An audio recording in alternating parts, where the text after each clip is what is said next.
बहन का लोड़ा संतुल, मुझे लग नहीं रहा माँ की चूत इसके पैसा देने वाला बिल्कुल भी। भोसड़ी का मैसेज का रिप्लाई तक नहीं कर रहा बहन चूत इसका। वो कुछ नहीं देने वाला माँ का लोड़ा, दल्ला बहन की चूत उसकी।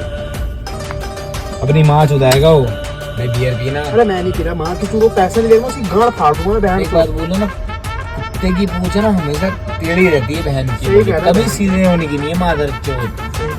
अरे बहन का लोड़ा झूठ बोल रहे हो, तो रखा कुत्ते का पूंछ सही नहीं देगा, लंडो पैसे नहीं दे देगा।